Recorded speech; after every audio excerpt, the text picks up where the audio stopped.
So where am I now? I am just overall in a better space. Just away from different mutual connections and different capacity as far as being able to go through that entire reporting process in so much of a loss in different many ways, but I am in a healthier space. I have chosen to write about it. I was able to be on an anthology, and for those of you that don't know what an anthology is, it is essentially a collection of stories. Me and other powerful authors decided to come together and talk about our stories and experiences, particularly with trauma bonding, and I chose to discuss about the therapy abuse. And so it is out on Amazon. If you can't tell, I also love to write. I also just a person who loves to share my testimony, share my story, and I did so. I was able to impact other people with my story, and I'm so proud of it. I really am proud of it. I was able to come out on the other side and speak up and utilize my voice in a very powerful and positive way. It's very disheartening that after this many years, this individual is still harming others, just in a different capacity.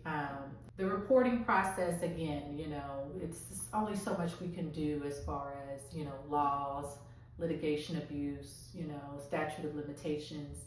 And, the outcome, obviously, as this therapist had to pay a fine, surrender their license.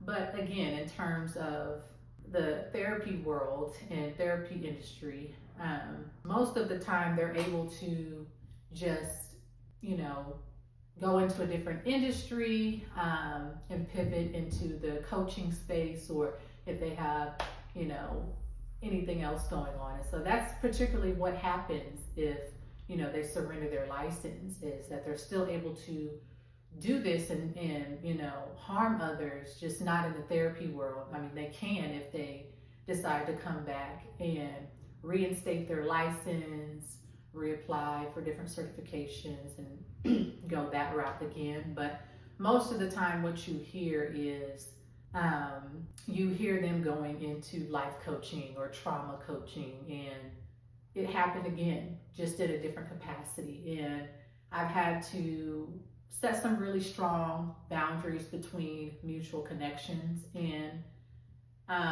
overall I'm just in a different space in my life, to where I'm away from the toxicity, I'm away from these individuals, and just moving forward in a positive and healthy way. But stay tuned. This is just part one of many, things when it comes to therapy abuse. And I just want people to understand that there is a difference between domestic violence and therapy abuse, especially with a particular person of a authority and a position in power. And so I've just been able to rebuild and reset my life for the better.